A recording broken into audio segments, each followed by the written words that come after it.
Hello, everyone. Welcome to another wonderful episode of Winning in Life podcast, where we talk about all things that pertain to life and godliness. God has given us abundant life. That's what we're going to be talking about.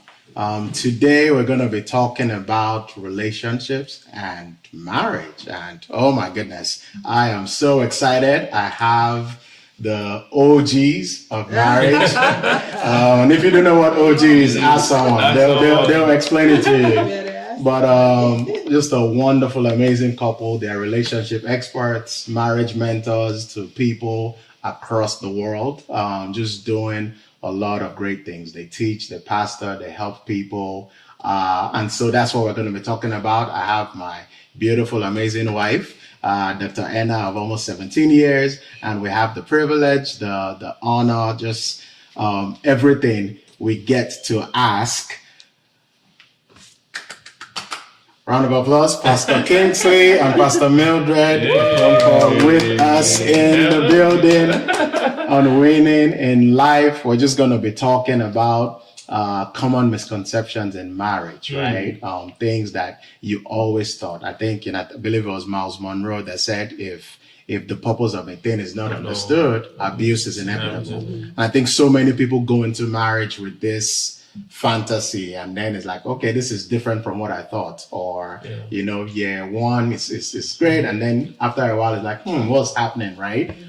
Because you have this is what it should be. And so we're just going to talk about that today. So Pastor Kingsley, Pastor Mildred, thank you so much for doing this. For having us. Absolutely. So let's start easy and we'll work our way up, right? So every now and then, you hear couples say, oh, marriage should be 50-50. And I like to say marriage is not 50-50, it's 100-100, yes. Right? And that applies in everything, emotionally, financially. So I know you guys talk to a lot of couples. How do you see this whole 50-50 concept play out? Because sometimes someone is just not in that space. So what do you guys think? Okay, I think that marriage is 100-100. And the reason why I think that is because I don't think anyone brings 100 at every point in time. That is true. So when we say marriage is 100-100, what we're saying is, in fact, I don't even know if it's 100-100. Yeah. I would say everyone brings 100, but sometimes I bring 10, he brings 90. That's right. So when I'm down, his 90 makes up for my not bringing 90. Yes, so sir. We have 100. Yes. Sometimes I'm at 30. Sometimes it's at 70. Sometimes it's at 10. I'm at 90. Yeah. So it's always a collaboration. Yes. It's always, what do we need for this marriage and who can give it? Yeah. So I don't know about 50-50. I hear people say the bills should be 50-50. Yeah. I don't think it should be about the law in terms of this is how we should do things. I think it should be based on love. Yes. And understand that we're a team. So even like though I am the goalkeeper, if I run forward and I'm not at my goalpost and he's a striker and he's standing right there, the ball had better not go in. Yes. So you can't say I'm just a striker, so I'm just going to cross my legs and say, okay, let the ball come in, whatever. No, we are a team. Whatever the team needs is what we bring. This team show up. I love that. I love it. That 50-50 mindset, it simply means like she was saying, you want to run the marriage based on law. And really, marriage cannot be run on law. Yes, the strength of marriage is love. Yes. All right. So I'm not trying to stick to just my rules. I'm trying to show up for my partner wherever they need me. Yes. And 50-50 means you are intentionally withholding what you could be given. Yes. Exactly. So that's the point. So if the family needs more money, for instance, and I say, no, I've brought my quota, so anything can go on. So it's not the design of God. Yeah. The design of God and the design of successful marriages is that we are completely wholly into it. Yeah. No matter what we are, what we have, we are pouring everything inside that union. All right. Fantastic. I love it. Anna? Yes, I love that response, and I think it's going to help a lot of people. The other misconception that we hear is that healthy marriages are conflict-free. And that could not be further from the truth, because I think that conflict actually is an opportunity for us to understand what we did not know about our spouse. So I would love for you to talk more about that, about how people look at conflicts as fights and, we must not be compatible. So how can we kind of debunk and, deconstruct that myth and help people who may be on different pages, but help them see the strength in conflict and getting through it successfully? I think there's so much in that to unpack. First of all, people must understand there's a difference between having a disagreement and having a quarrel. We as human beings, it's possible for her to like this phone and I don't like that phone. So that's a form of disagreement. It's possible to say, oh, I want to go this way, I want to go. All that is normal. But it doesn't have to be you are stupid for wanting something different. That's where the problem is. So we must differentiate what we're discussing here. All right. It's normal for two people to disagree or to have conflict of opinion on something. But when you start, attacking each other, insulting each other, that is unhealthy. That's not just unhealthy in marriage, it's unhealthy in life. It's okay to disagree without being disagreeable. We always say that it's okay to share an opposing view without being an opponent. So that's where we need to master. But healthy couples obviously have conflict. There's nothing wrong with that. People have the fantasy and all these movies and things people watch. They have that idea of happiness and healthy marriage. No, that's not true.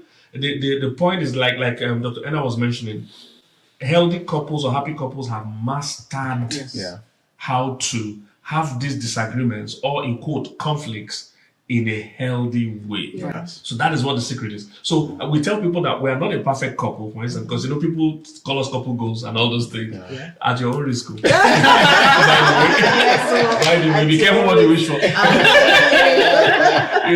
So people have all those opinions, but I say, so sometimes, I say we have a perfect marriage.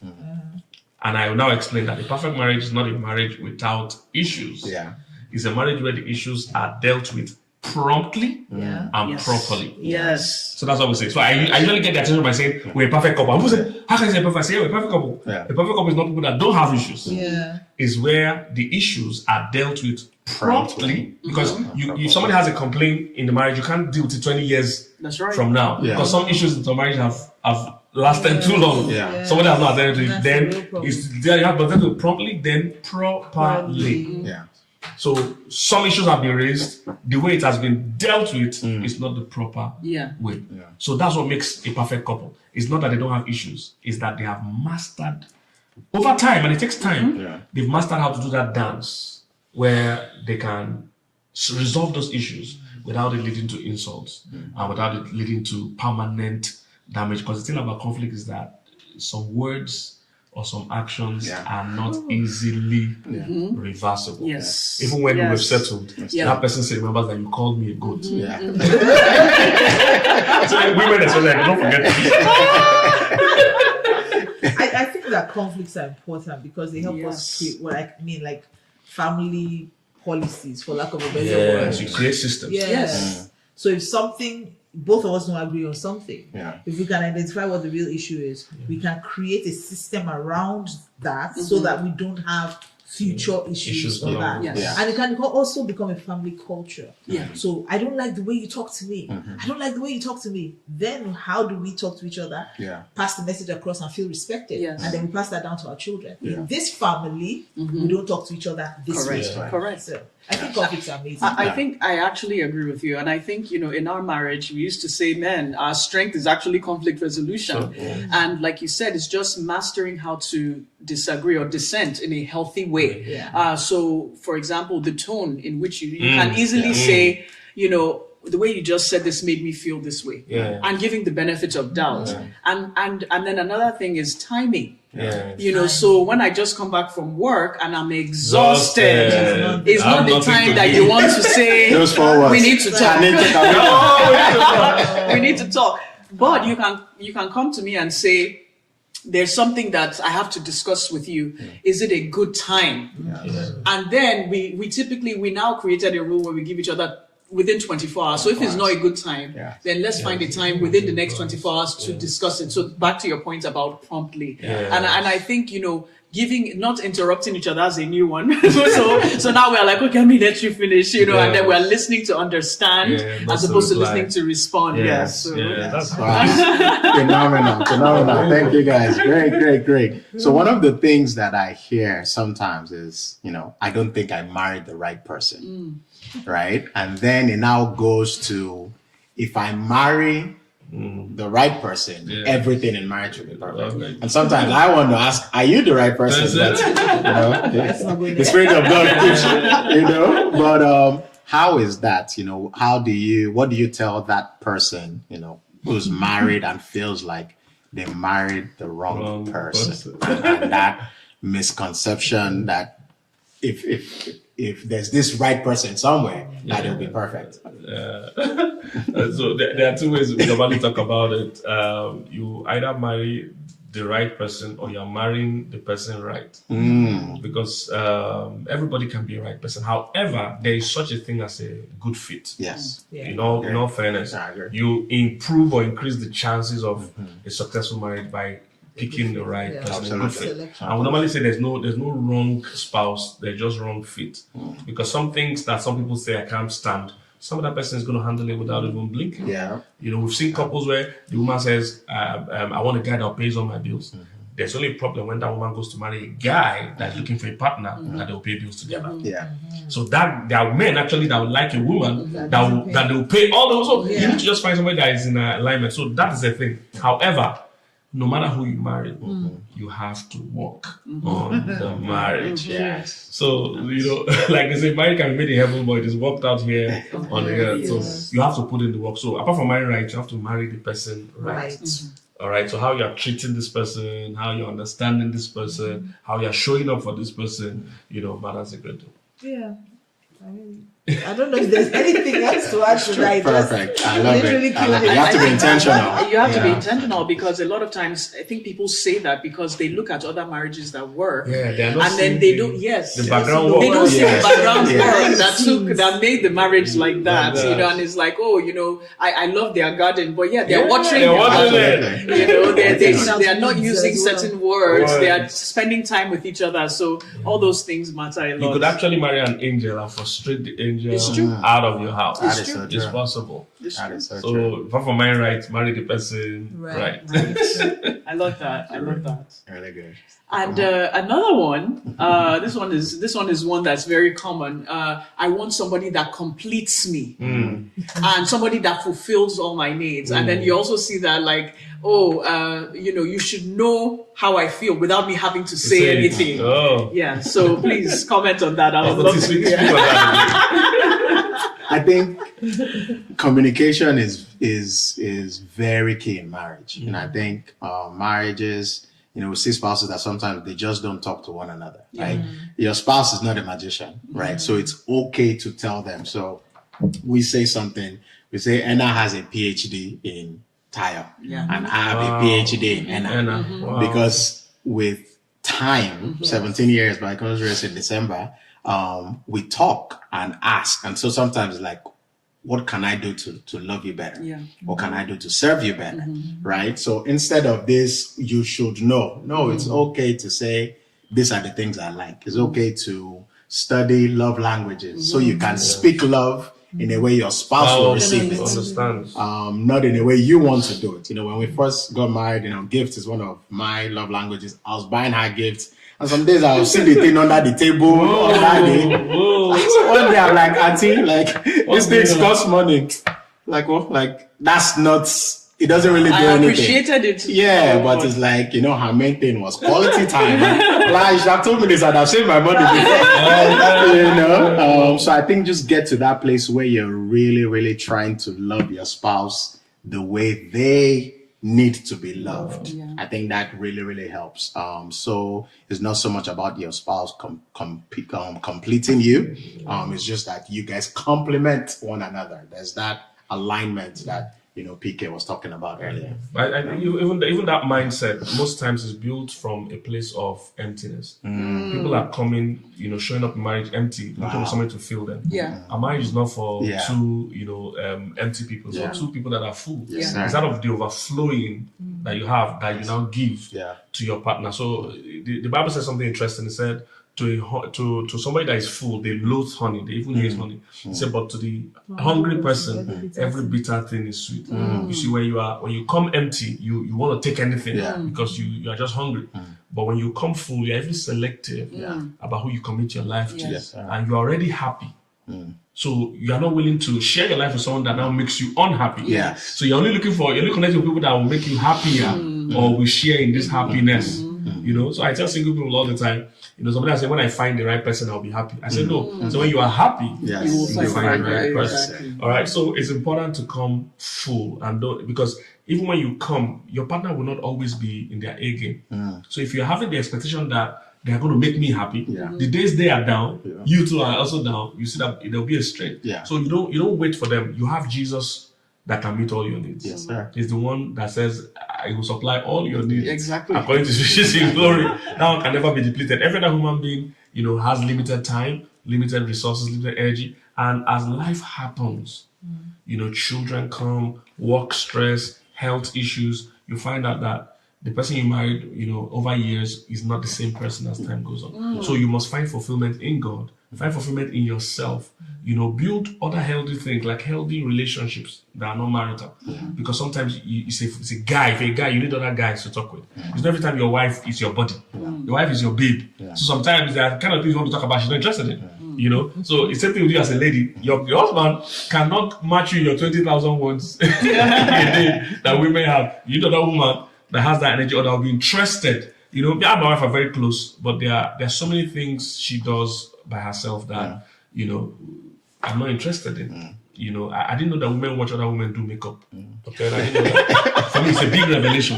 That women just watch other women do it. I'm like, wow. I was just for 1 hour.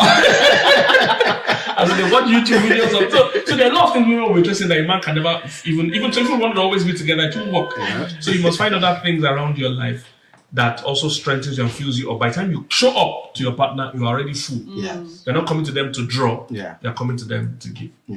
Personally, let me just add to that quickly. I think that I think it's very unfair for anyone to put that kind of responsibility on another human being. To say this person is coming to marriage to complete me.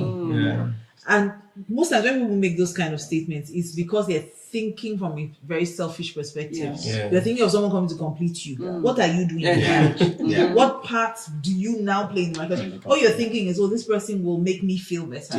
This person, so it's just one person in marriage as far as I'm concerned. And I always, think about it that Jesus that promised to meet all our needs, he had to die first. So how do you place this on someone? You're literally asking the person to die, and that's unfair. Nobody marries to die, even though that's what we do in the end, but nobody marries to die. So if you're thinking about what you can give, because marriage is not about what you can receive, really. Correct. If you're going to have a successful marriage, you're really thinking, what can I give? I like the fact that you say you have conversations about how can I serve you better, how can I love you better. We've always done that. But our own question is, are you happy? What can I do? What can I change? How can I be a part of bringing you joy? So I think it's very, very unrealistic to expect anybody to be able to complete you. Only Jesus can do that, and even he had to die first. I agree.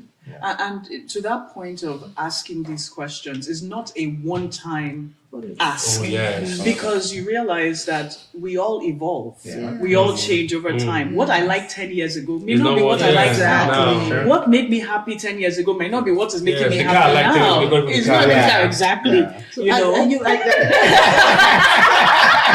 There's an inside joke. I think so. An inside message. Please, I don't have it.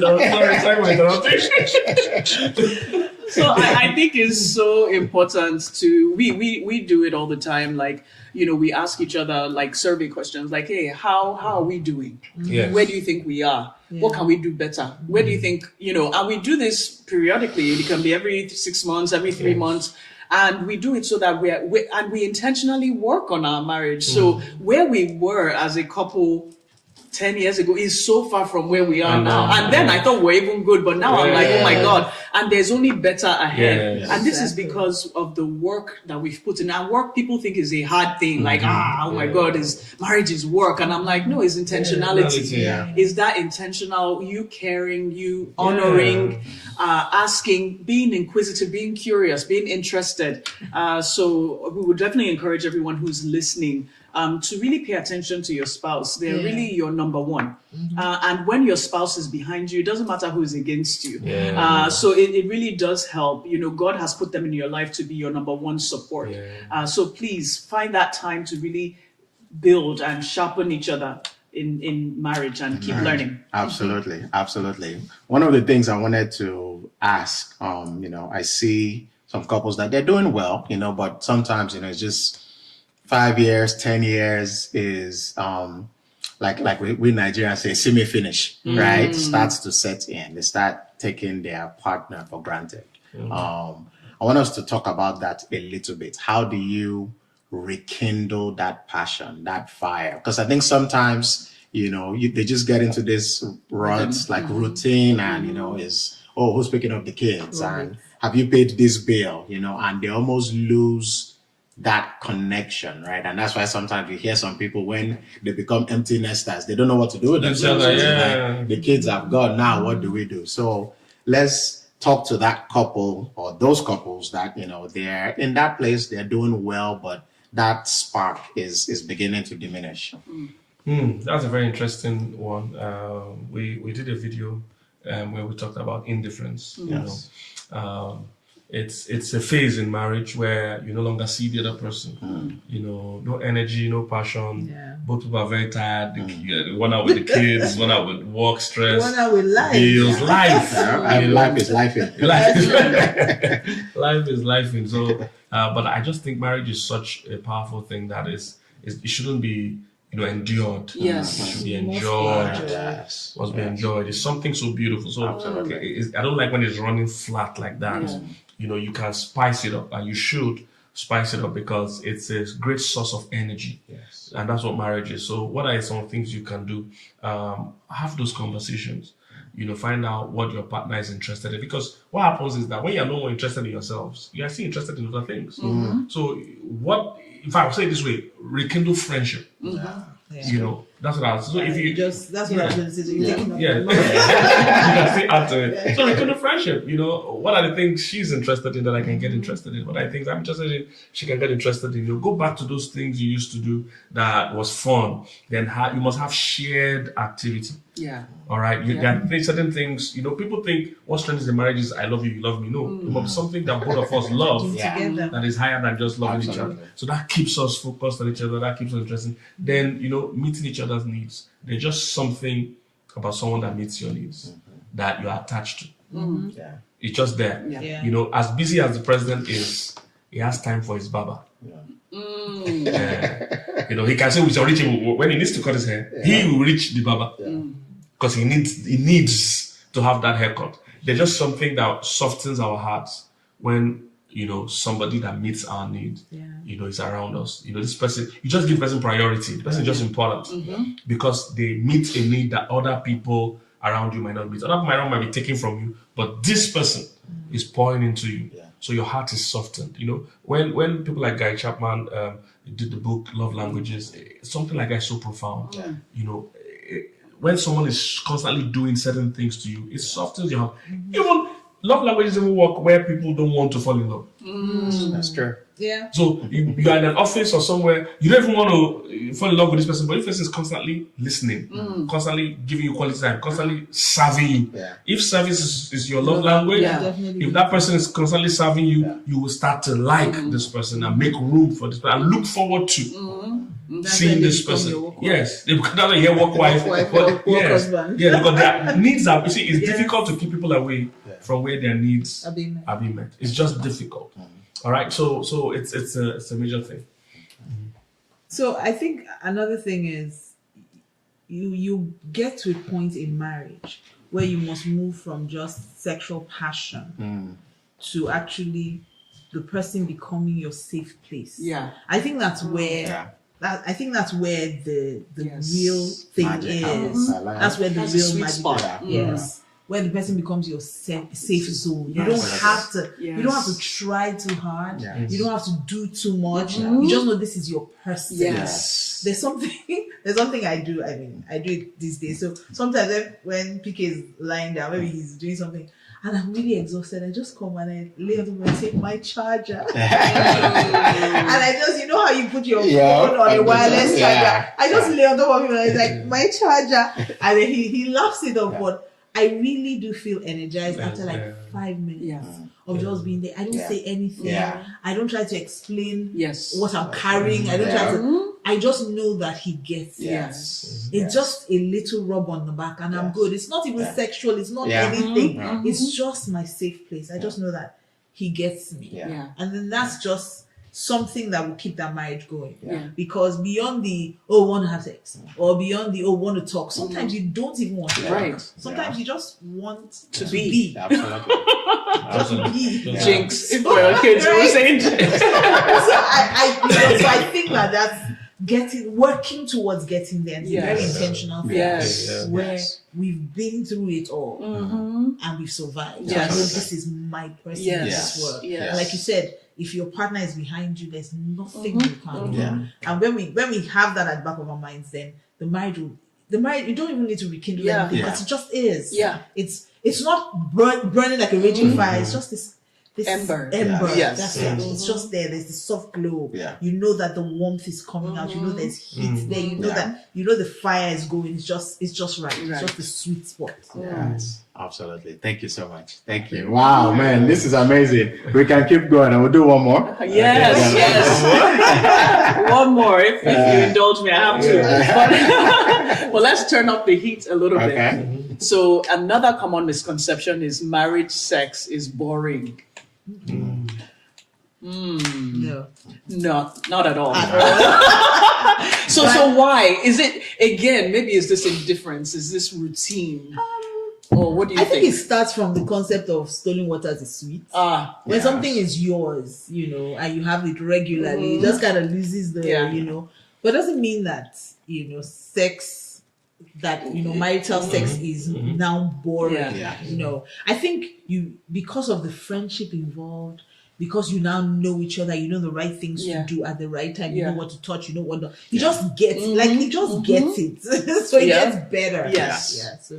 But research shows actually that marital sex is way more interesting than unmarried sex. That's what this research shows, that the consistency helps you know each other better, understand each other better. In most of those single sex, they don't have that. Then also the fact that you and this person are in a committed relationship. Because after a while, the single kind of sex becomes I'm using you, you are using me. I don't like you. As outside of sex, I don't like you. I'm not committed to you. Because if you're watching here, I know in a lot of cultures, moving in together is a common thing. I need to let you know for a fact, if somebody wants to marry you without marrying you, that says a lot. He wants all the benefits and services of marrying you without actually marrying you. Then that shows there's something faulty. And again, statistics shows that when you do things like that, that reluctance of being fully committed to you in itself is a message.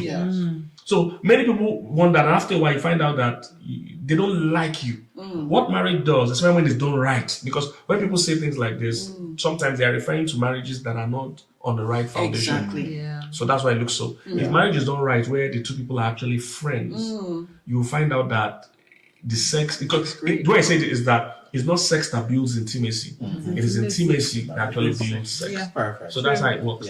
So for the single people, they are trying to use sex to have intimacy. But in the marriage relationship, we're using intimacy that fuels sex.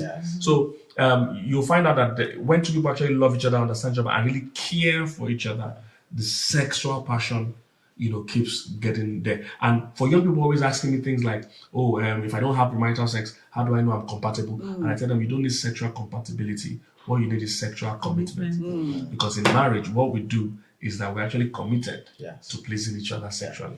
It's a whole different thing from compatibility, because those who chasing compatibility, just like Dr. Enna said earlier today, as you grow in marriage, your needs change. Yeah. So even if both of you think you're compatible now that you're single, trust me, when the pregnancy comes, when the children come, when the work schedule changes, you'll find no two human beings are sexually compatible and want everything the same way every time. No, it's commitment. So today I'm not in the mood, but you are in the mood. I serve you with That's right. sex. I show up. So my wife says it this way: there's dutiful sex and there's beautiful sex. I love it. So there are days you're just showing up. You're not in the way. I don't think I was saying, but your partner is in a freaky mood tonight. So you show up, you bring a freak up. Then, and my wife says if you do dutiful sex well, most times it ends in beautiful sex. Beautiful sex, both of you are in the mood and both of you enjoy. So it's in marriage. It's just different. And you're comfortable. You're not trying. You're not rushing. You're not hiding. You're just comfortable with who you are as well. And the fact that you're desperate, soul and body. It's so amazing with integrity. Not like when it's stolen waters. It might appear fun at the but your beginning. mouth is full of gravel. Yes, at the beginning. But as it goes on, you find out the sense of adventure is gone. Everything is gone. You want to do it all over again, and you just keep causing trouble and having plenty children. Yes. They call it unwanted pregnancy. It's not unwanted or wanted. You'll be having plenty children everywhere. Oh wow! Amazing. Did you guys still have a second? Well, how about we end with this question? Okay. What would you say has been the greatest point of your marriage? So whether it is an aha moment, a transformation moment, or a quality or characteristic that you both have, or that your marriage has, that you feel is the strength, is the flagship, I would say.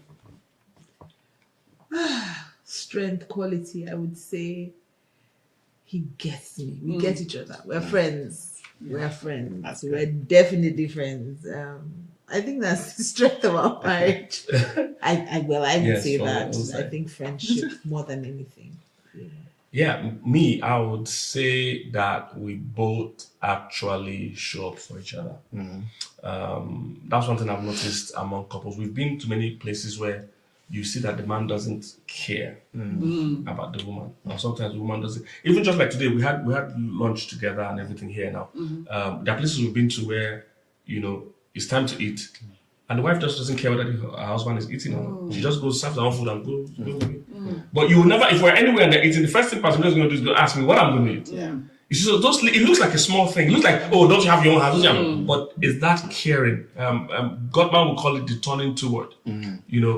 Every time your partner is turning towards you for a bid for connection, and how you respond matters. It's either you ignore, it's either you move away, or you also turn toward them. And the couples that are successful, they both always turn towards. So that's what I would call our own, because to be honest, I call Pastor Mildred my undue advantage because she's such a lover, she's such a good person. And, I call her undue advantage. Why I coined that word was that, sometimes I feel like, should I even be teaching her married? Because I'm married to like a great person. This just works because of who she is. But you see, I know that there are good women or good men out there that are always giving, but they've married someone that is not, it's not just showing up. He's just receiving and never showing up. So, one time we're traveling and there's a common popular story I share. And there was a barricade on the plane, between the two seats. And we would normally like to communicate when we travel. So we had to call them, how do you bring down this thing? So they said, we saw down button on both sides, but it wasn't going down. Then I explained that, both of you have to press the down button at the same time for it to come down. So we said, right. So I asked the person, how do you get it up? It's only one person can take it up. So for a marriage to work, it needs two intentional people. But for it to fail, just one person can make it fail. One person can just block the intimacy. So I would say our strength is that I see that both of us actually showing up. My wife always shows up. If I can't need something and she will not care. It doesn't happen. And she can't need something that I will not care. So if we're in the house, we're not fixated on who should do what. We are always trying to serve each other. She knows I don't like packing.